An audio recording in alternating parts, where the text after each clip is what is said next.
E estamos ao vivo! Oba! Começando. Isso, solta a musiquinha para o pessoal entrar. Enquanto isso, eu vou organizando aqui. Visualiza se tá tudo certinho. No meu relógio são 11 horas, tá certinho. Olá, Isabel. Eu assinei. Olá, Isabel. Aí tem que tirar esse áudio. Muito bem.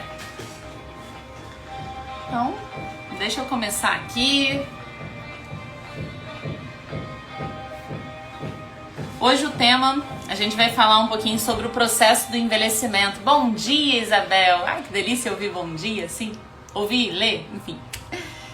Hoje a gente vai falar um pouquinho sobre o processo do envelhecimento, né? Será que o fisioterapeuta ele precisa mesmo entender sobre o processo do envelhecimento para fazer um bom atendimento da fisioterapia da pessoa idosa? Bom dia!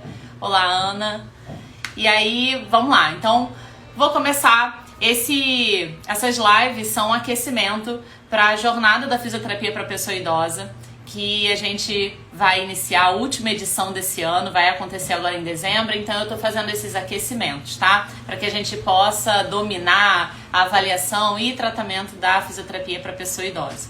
Para quem não me conhece, sou Renata Lima, sou fisioterapeuta, sou da gerontologia e da uroginecologia. E como eu já estava dizendo, o assunto hoje é: será que eu preciso mesmo entender sobre o processo do envelhecimento para realizar um bom atendimento da fisioterapia para a pessoa idosa?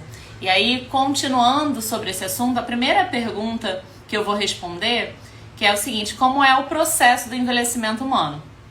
Gente, só essa pergunta realmente é muito delicada, porque são no mínimo 2 aulas para falar de todo o processo de envelhecimento que acontece no organismo todo, tá?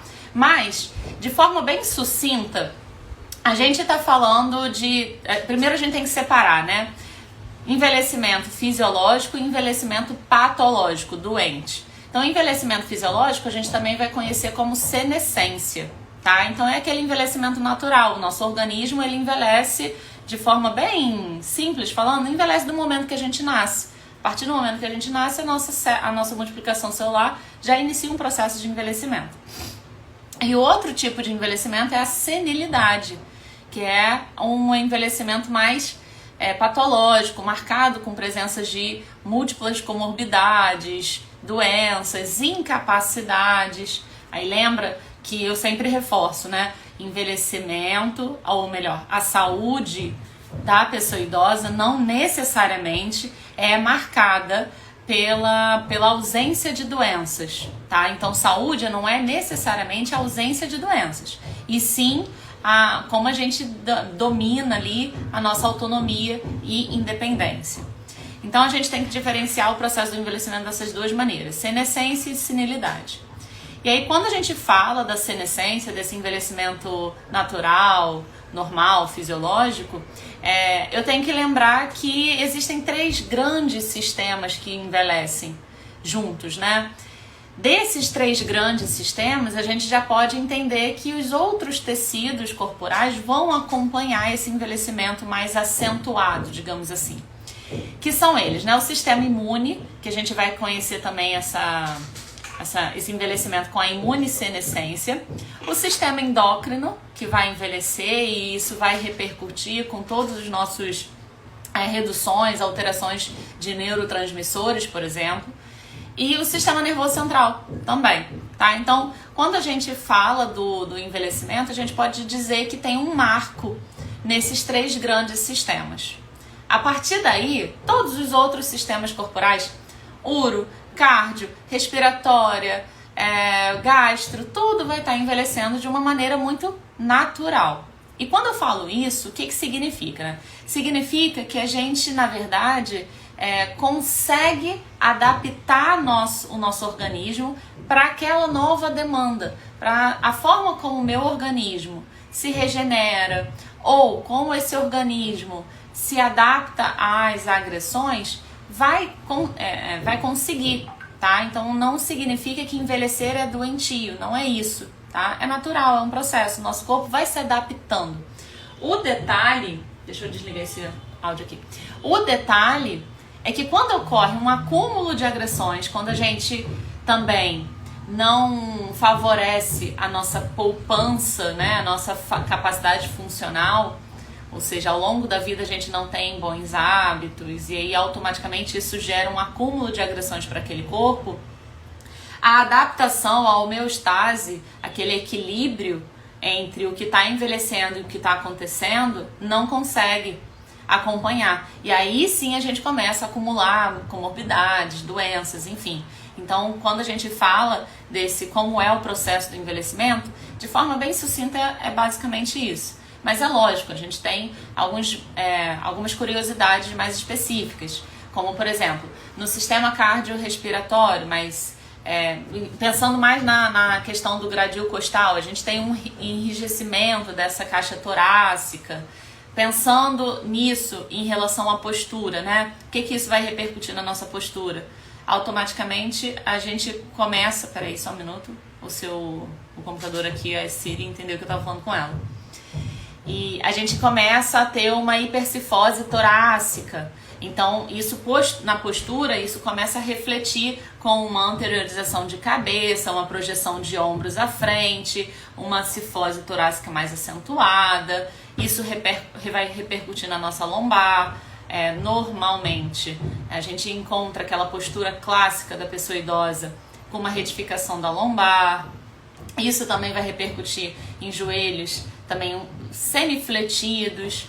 E o que isso é importante para a fisioterapia? Se eu sei que a postura da pessoa vai ficando, encurvada, aquela postura mais encurvada, o que eu preciso trabalhar nesse paciente? Trabalhar amplitude. Eu vou aumentar, vou ganhar vou impedir essa projeção à frente, né? Fortalecendo grupos musculares específicos, ativando, aumentando a consciência corporal, tá? E outro, o que isso também pode repercutir para mim? Alteração do centro de equilíbrio dessa pessoa. Eu posso me projetar muito à frente. Então o centro de gravidade sai do ponto que deveria estar entre os malelos aproximadamente e se projeta mais à frente. Risco de queda, originando lá possibilidade de instabilidade postural. Então, como é o processo do envelhecimento? Basicamente, a gente só tem que entender que existe uma diferença entre um envelhecimento natural, fisiológico, que é senescente, e o envelhecimento patológico, senilidade, e que existem 3 grandes sistemas que são marcos para esse envelhecimento: a imunidade, o sistema imune, o endócrino e o sistema nervoso central, tá? A partir daí a gente tem essas particularidades de todos os sistemas que estão envelhecendo. E aí eu mencionei aqui para fisioterapia que, lógico, todos os outros sistemas envelhecendo são importantes para a gente. Mas, pensando nessa postura, né? Como é que a gente atua de forma mais específica no sistema ósseo-mioarticular, tá? E aí eu vou para a segunda pergunta, que é... E aí essa pergunta é muito interessante, que é o seguinte: quais são os tipos de síndromes... quais são os tipos de síndromes geriátricas? E aí, na outra pergunta, eu fui falando do envelhecimento e fui explicando que a gente pode surgir uma instabilidade postural por conta desse deslocamento do nosso centro de gravidade, né? Por conta dessa alteração postural. E aí, se a gente for pensar, o que é instabilidade postural? É uma das síndromes geriátricas. As síndromes geriátricas são um conjunto de sinais e sintomas, tá? Já impactando na saúde dessa pessoa, ou seja, a gente já não vê uma pessoa com envelhecimento natural, fisiológico, a gente já está falando de um processo de senilidade, e eu tenho esse conjunto de sinais e sintomas que vão afetar a autonomia, independência, consequentemente, funcionalidade, a saúde dessa pessoa, tá? E aí eu tenho 7 tipos de síndromes geriátricas. Uma delas eu já mencionei, que é a instabilidade postural. É qualquer perturbação que gere uma sensação de instabilidade, onde essa pessoa tenha queixas de equilíbrio, essa pessoa não consegue manter, fazer a manutenção do equilíbrio dela, tanto estático quanto dinâmico, tá? Sendo que não são só essas, né? Como eu falei, são 7. Então eu tenho incapacidades cognitivas, que acho que vale a pena falar só sobre isso. Incapacidades cognitivas. Eu tenho a síndrome geriátrica da imobilidade, que é aquela pessoa que está mais restrita. O que isso vai acometer no corpo dela?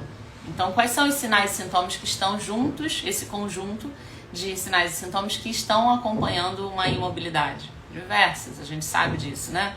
Tanto é que a gente fala muito em mobilização precoce. Bom, daí instabilidade postural, incontinências. Então, tanto incontinência urinária quanto fecal entra nessas síndromes geriátricas. Iatrogenia, que eu vou falar daqui a pouquinho melhor. Insuficiência comunicativas e insuficiências familiares. Essas duas são síndromes geriátricas um pouco mais recentes, mas que têm um impacto muito negativo em toda a saúde da pessoa. Então a gente às vezes acha, né, que não, é saúde, eu só vou falar de corpo, só vou falar do físico. Mas não, a gente tem que entender que saúde é um completo bem-estar biopsíquico, social e espiritual também. Então, quando a gente avalia a saúde da pessoa idosa, não dá para avaliar só em uma dimensão, em um âmbito. Ah, eu sou dessa caixinha, né? Eu sou fisioterapeuta, eu sou dessa caixinha, eu só trabalho nessa caixinha. Não, você é profissional da área de saúde. Então, é importante que você rastreie tudo que vai comprometer a saúde dessa pessoa, tá? Mesmo que você não vai dar diagnóstico, mesmo que você, às vezes, não interfira diretamente, mas muitas das nossas abordagens ou tratamentos, condutas, vão intervir de forma indireta. Então, é importante a gente rastrear, tá? E a gente vai rastreando cada uma dessas síndromes geriátricas. E aí, inclusive, a comunicativa e a insuficiência familiar, que ela pode repercutir na nossa conduta, né? Como assim? Vamos lá. Pensa naquela casa, naquele paciente que você tem, que tem uma estrutura familiar grande. Uma estrutura familiar, e não só grande, né? Mas com uma assistência muito boa.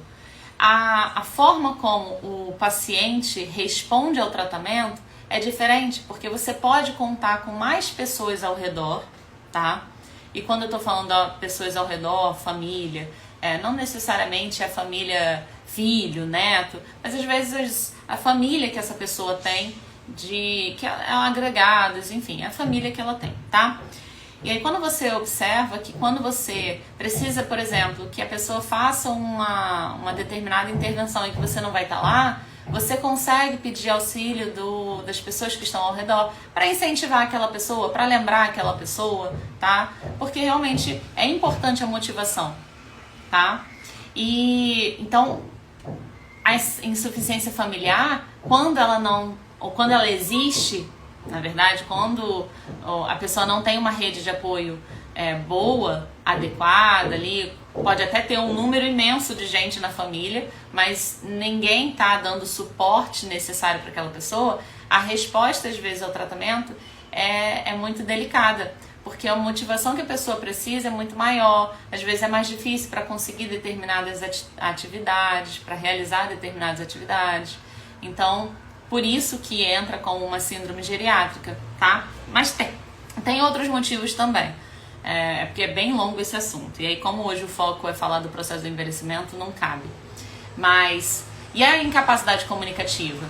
O que isso implica na saúde? A comunicação, ela está diretamente relacionada com a nossa capacidade de independência. Como assim, né? Para que eu me sinta independente, eu preciso saber me comunicar e receber a informação de forma adequada. Um exemplo clássico que eu falo. Imagina quando você vai para algum lugar onde você não fala a língua daquele local. Você não se sente dependente de alguém ou de algo? Eu sempre dou esse exemplo. A gente fica dependente de alguém traduzir pra gente, a gente fica dependente de um aparelho de celular para poder traduzir. Então, olha como é que a comunicação, que depende da voz, depende da audição, depende da visão, ela é um fator muito delicado para a nossa independência, tá? Então, faz parte das síndromes geriátricas. E aí, seguindo a linha das síndromes geriátricas, qual a diferença do fisioterapeuta, né, atender uma pessoa 60 a mais e atender um paciente adulto jovem? Como eu já disse, a gente tem um processo que está acontecendo naquele organismo fisiológico, tá? De alterações de resposta imune, resposta endócrina, resposta do sistema nervoso central. Então, muitas das nossas intervenções, quando a gente aplica numa pessoa adulto jovem, vai ter uma diferença na repercussão na pessoa 60 a mais, tá? Então é por isso que é importante que você conheça bem esse processo do envelhecimento, de todos os sistemas, para que você entenda que não adianta eu achar que o curso natural, quando eu faço uma intervenção X nessa pessoa aqui, tem que ser igual a dessa daqui. Não vai ser. Até porque a gente tem, naturalmente, a individualidade biológica, que isso já por si só já é um fato da gente pensar, né? Não, tudo bem, eu tenho um padrão aqui, essa intervenção costuma, até porque tudo que a gente vai aplicar, tudo que vai fazer é com base científica, né? Lógico, mas a gente também tem que lembrar da resposta biológica individual de cada um. E quando fala nesse processo do envelhecimento, essa resposta ainda é mais específica por conta desse processo, tá? E ainda por cima tem a heterogeneidade do envelhecimento. O que é isso? Significa que duas pessoas da mesma idade, elas vão ter respostas diferentes. Por quê? A forma como se envelhece é muito individual. Tem o processo genético envolvido, tem o processo de tudo que ela fez ao longo da vida, tá? Que acumula naquele organismo. Tem fatores socioambientais que vão implicar nesse envelhecimento. Então, pessoas da mesma idade, elas têm corpos e comportamento completamente diferentes. Então, também é outro detalhe que a gente precisa entender bem esse processo do envelhecimento para que a gente, quando pegue esse comportamento, esse fator da heterogeneidade, você consiga se adequar melhor a ele na hora da sua intervenção, tá? E tem um outro detalhe. Lembra que eu falei da imunossenescência? Que eu falei que a gente envelhece, um dos sistemas que envelhece é a imunidade, o sistema imune. E a imunossenescência, ela também tem um marco, que é uma inflamação crônica do organismo. A resposta das nossas intervenções, mediante essa inflamação crônica, que é um marco desse processo de envelhecimento, também influencia. Por isso que é importante entender desse processo, tá? E quando a gente fala desse envelhecimento, do processo do organismo, de todos os tecidos, de todos os sistemas, eu tenho que lembrar das síndromes geriátricas para que isso favoreça o meu raciocínio clínico, tá? E aí, já vem para essa pergunta aqui, né? Que é porque, bem estruturado, adorei. Por que aprender sobre as síndromes geriátricas é tão importante? Então, como eu estava dizendo... Opa, mexeu aqui na minha... tudo bem. Como eu estava dizendo, então, a gente tem um processo acontecendo e automaticamente, dependendo de como essa pessoa reage, como essa pessoa tem ali a poupancinha dela ao longo da vida, da capacidade funcional, lembrando que essa capacidade funcional a gente vai ter um marco ali mais ou menos entre os 20 e 30 anos. Então o nosso organismo vem acumulando hábitos bons ou ruins, e aí a gente tem a partir dos 20, 30 anos um marco que é o declínio da nossa capacidade funcional. Se esse declínio vai ser mais acentuado ou mais avançado, mais rápido, ou se ele vai ser mais lento, só quem vai definir isso é como a gente vai se comportar a partir desse momento, tá? Então, o que a gente pode fazer, como a gente pode atuar, como a gente pode intervir para lentificar esse declínio funcional que começa a partir ali dos 20, 30 anos do nosso sistema corporal. Para isso, é importante que a gente entenda tudo o que pode acontecer com essa pessoa e, de forma resumida, existe lá as 7 síndromes geriátricas. Mas vou puxar a onda aqui das 7 síndromes geriátricas que eu falei, né? Incapacidade cognitiva, instabilidade postural, imobilidade, incontinências, iatrogenia, a insuficiência familiar e incapacidade comunicativa. Mas além dessas, que são as tradicionais, né? Ou seja, as 7 síndromes geriátricas, ainda assim a gente não pode deixar de falar da síndrome da fragilidade e da sarcopenia, que hoje cada vez mais está sendo estudado e visto que não dá pra gente colocar a sarcopenia, tá dentro de fragilidade, ou vai acontecer ali num processo mais senil do envelhecimento. Não, sarcopenia a gente tem que estudar ela à parte, tá? Então são 2 síndromes também, 2 sinais e sintomas que vão acometer a saúde daquela pessoa, que daqui a pouquinho pode ser que entre nas síndromes geriátricas também. E o que seria isso, né? Fragilidade. Não necessariamente, quando a gente fala de fragilidade, eu tô falando de uma pessoa... Opa, chegou meu companheiro aqui. Deixa eu mostrar. Pronto, vem cá. Olá! Chegou meu companheiro. Então, não necessariamente, eu tô falando de uma pessoa... eu brinco que é a Isabela Swan, do filme Crepúsculo, naquele último filme, quando ela fica bem tadinha, antes de morrer, lá antes de virar vampira, ela fica bem fraca, né? Bem frágil. Não é exatamente, quando a gente fala de fragilidade, eu tô falando desse cenário. A fragilidade, na verdade, a gente ainda é muito estudado para entrar num consenso na literatura, mas o que hoje mais se utiliza são os critérios, os fenótipos de fragilidade, tá? E aí a gente pensa em lentidão de marcha, esforço autorreferido, a gente pensa em perda de peso não intencional. Opa, mexeu aqui no meu vídeo de novo. Ô pezinho nervoso. E então a fragilidade, a gente tem que pensar como a gente pode intervir e por que é tão importante a gente entender das síndromes geriátricas, né? Porque a gente, a partir desse momento, a gente começa a prevenir uma possível fragilidade, prevenir o surgimento de outras síndromes. Quando a gente identifica que essa pessoa, ela tem risco, por exemplo, a gente pega um paciente que já está ali dentro, classificado dentro de uma síndrome, dentro da incapacidade cognitiva. Essa pessoa tem ali uma imobilidade, uma instabilidade postural, grande chance dela desenvolver e desencadear as outras síndromes também. E aí, Renata, por que isso é tão importante? Porque significa que essa pessoa está num declínio muito mais acelerado, tá? Um declínio funcional mais acelerado. E qual o risco disso? Reduz consideravelmente a expectativa de vida dessa pessoa, além de trazer uma qualidade de vida péssima para essa pessoa, né?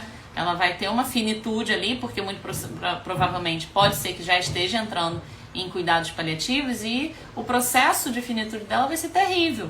Então, conhecer as síndromes, entender o processo do envelhecimento, conhecer, sim, as patologias, as doenças, entender do curso natural dessas doenças, favorece o atendimento, faz com que a gente tenha o mínimo de dignidade para aquela pessoa, tá?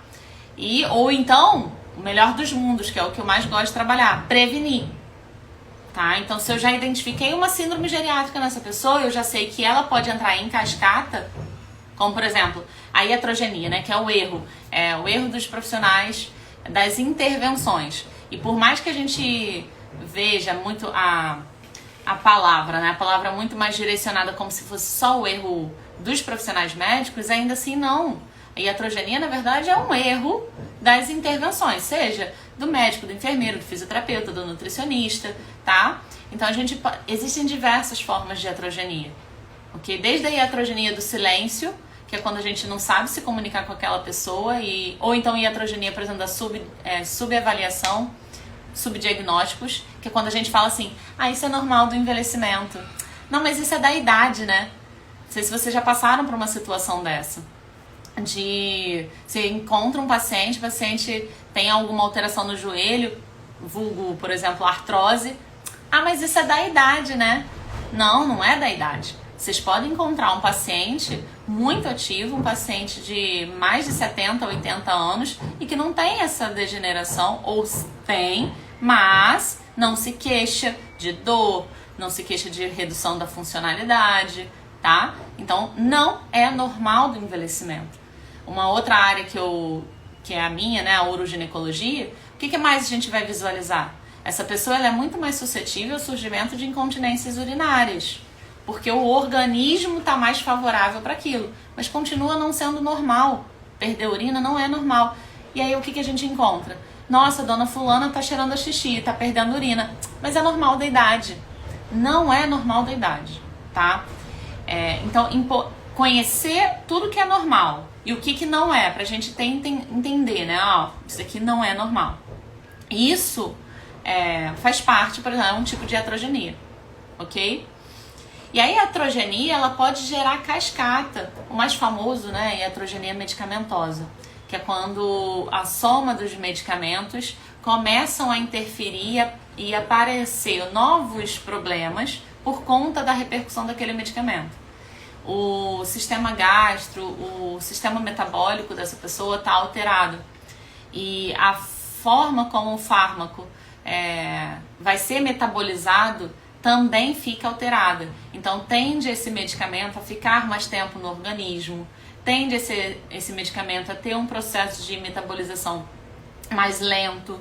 Então, a forma como o medicamento vai agir naquele organismo e vai entrar em interação com outros pode repercutir, dando origem a outros problemas que vão necessitar de novos fármacos, que por sua vez, tá? E pra gente vai repercutir. Às vezes, um medicamento ele pode estar causando uma instabilidade postural nessa pessoa.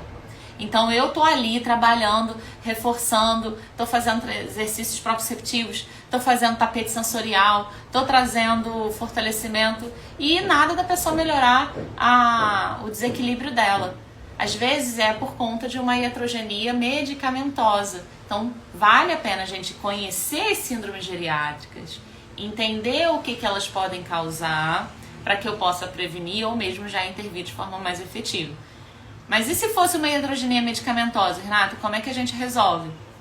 Tenta identificar os possíveis problemas, o que pode acontecer ali para aquela pessoa estar com aquele desequilíbrio, entender esse processo e aí entre em contato com a equipe, porque tem que ter uma equipe, tem que ter contato com os médicos, tem que ter contato com os nutricionistas, enfim, tem que ter contato com quem tá... Nossa senhora, meu óculos caiu. Para que você possa... Obrigada. Para que você possa falar, olha, eu acredito que, será que a gente pode tentar mexer aqui porque eu tô agindo dessa forma, eu tô intervindo e mesmo assim não tá melhorando. Então, é importante que a gente tenha esse conhecimento, tá? E aí, bom, a outra pergunta era qual é o maior benefício de rastrear. Eu acho que eu já deixei muito claro sobre esses benefícios, né? Da gente entender as síndromes geriátricas, antes disso, entender o que é normal daquele organismo e não no sentido de o que é normal, falando assim, ó, Renata, a pessoa perder urina é normal? Não, não é. Agora, por que ela é mais suscetível à perda urinária? O que acontece nesse organismo que deixa ela mais suscetível à perda urinária? É nesse sentido que a gente deve entender o processo do envelhecimento. Por isso que deve estudar todos os sistemas envelhecendo e além dos 3 que eu já falei, né, fazer de forma muito pontual, porque aí quando você entende o que esse organismo está passando, aí você entende o que não é normal através das síndromes geriátricas, que é quando a gente entende todas as possibilidades de acometimento daquela pessoa, da saúde daquela pessoa. E aí a gente consegue ter um raciocínio clínico melhor. Lógico que com base na avaliação. Tem que avaliar. E aí se eu entendo que eu tenho várias dimensões da saúde dessa pessoa que estão sendo acometidas, né? No âmbito físico, no âmbito emocional, no humor. Se eu entendo isso, eu tenho que avaliar isso tudo. fecha um pouquinho mais, que o vento tá bem forte. Tá uma ventania aqui, eu não sei se isso estava atrapalhando o áudio, espero que não. E aí, olá, mais gente entrou. E então, se eu entendo tudo isso, como é que eu não vou avaliar tudo isso? Ou pelo menos rastrear, para que eu tenha mais conforto na hora de dar um prognóstico, um bom prognóstico, na hora que eu possa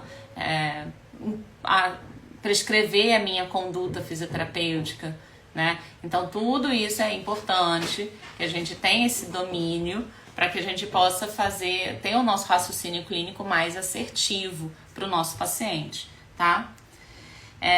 Qual é o melhor momento para a gente fazer esse rastreio? Sempre na avaliação, mas eu gosto de deixar claro que é uma avaliação, a avaliação multidimensional é muito extensa, então existe um protocolo que é o mínimo que a gente tem que aplicar ali, mas é natural que ao longo das nossas condutas, ao longo das nossas consultas, a gente possa reaplicar alguns testes ou que a gente possa utilizar alguns testes até mesmo como uma forma de tratamento, tá?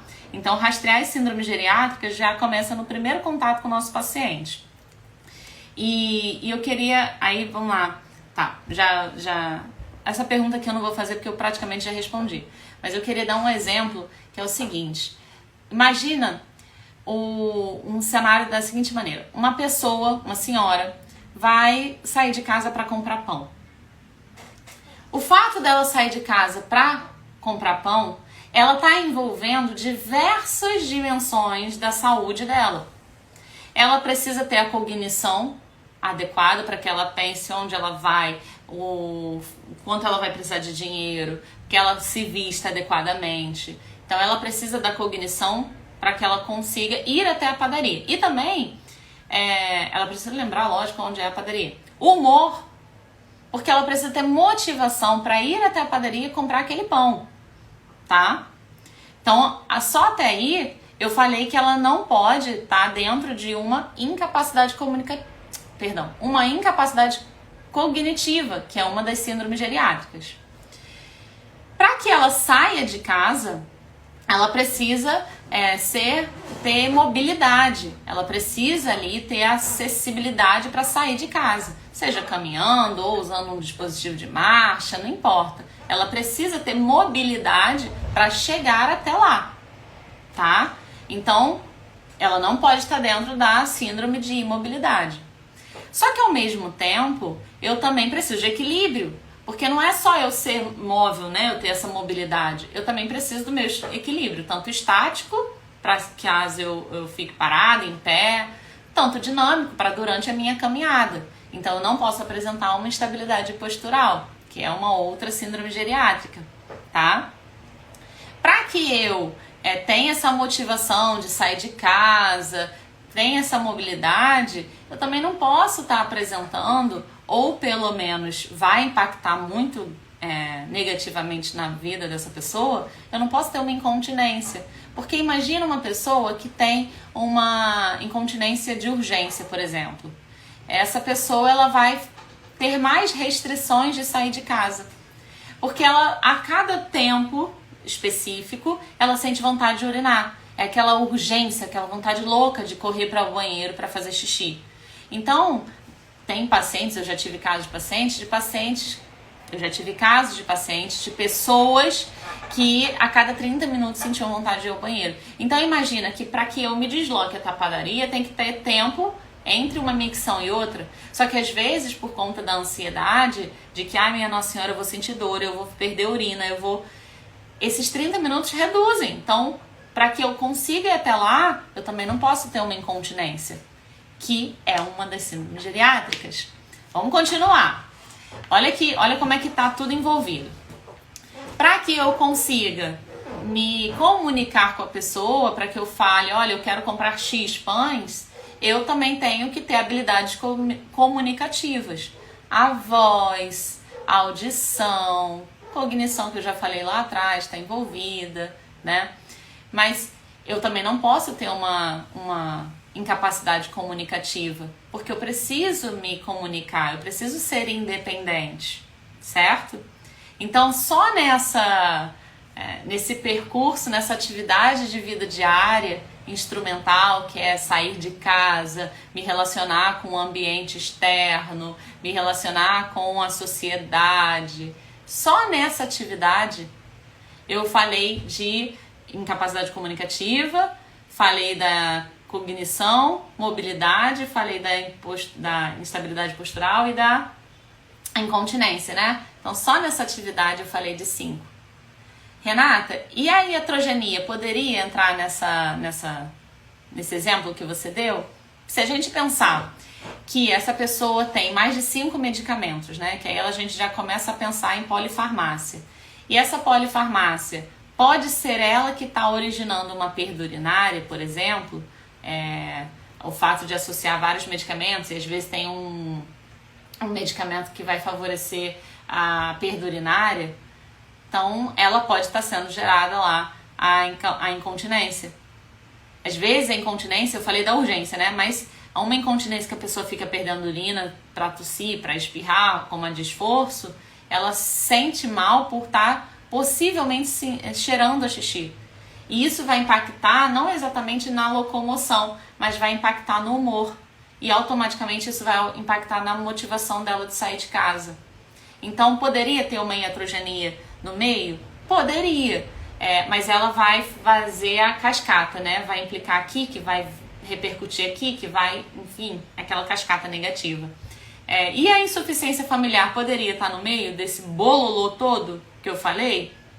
Poderia também, tá? Então, uma pessoa que vai sair para comprar pão, mas não tem ninguém em casa, é só para ela, a motivação para que ela faça aquilo só para ela vai ter que ser maior, às vezes não vai fazer.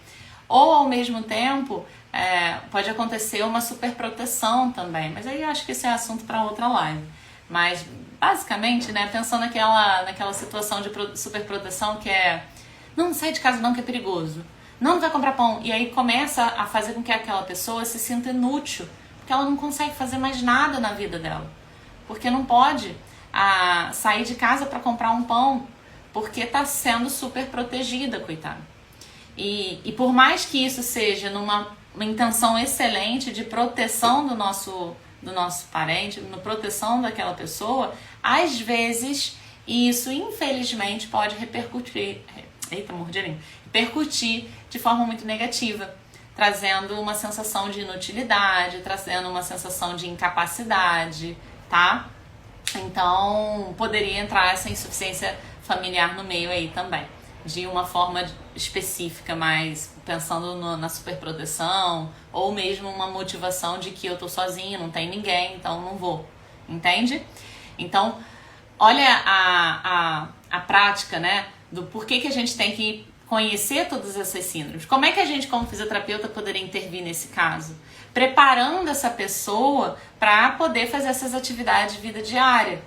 Então, a gente poderia fazer exercícios para diminuir o desequilíbrio, um risco de desequilíbrio, ou mesmo para tratar a incontinência, se fosse uma urgência miccional, por exemplo, intervir nessa urgência miccional para diminuir essa necessidade de sensação de vontade ao banheiro e automaticamente aumentar esse intervalo e ela se sentir confortável para sair e voltar. Trabalhar, lembra que eu falei das alterações posturais? Aquela postura típica da pessoa idosa, né? Então isso repercute na velocidade de marcha, na caminhada dessa pessoa. É muito comum a gente ver que durante o processo do envelhecimento, a postura ela vai impactar também na marcha. Então essa pessoa ela não tem tanto balanço do braço. Isso vai implicar no quê? No equilíbrio dessa pessoa. Tá? Então trabalhar dissociação de cintura escapular, mexer movimento de braços, fortalecer. Lembra que eu falei da postura? Fortalece, ganha essa amplitude, tá? Membros inferiores, é importante que a gente trabalhe bastante o desenvolvimento da capacidade funcional dos membros inferiores, através de fortalecimento, através de flexibilidade, ok? Então, quando a gente entende o que está acontecendo com aquela pessoa, fica mais fácil, mais claro eu entender como eu vou intervir. O meu raciocínio clínico fica bem melhor, tá? Então eu vou encerrando por aqui, que eu acho que já falei bastante. Espero que tenha tenha gostado.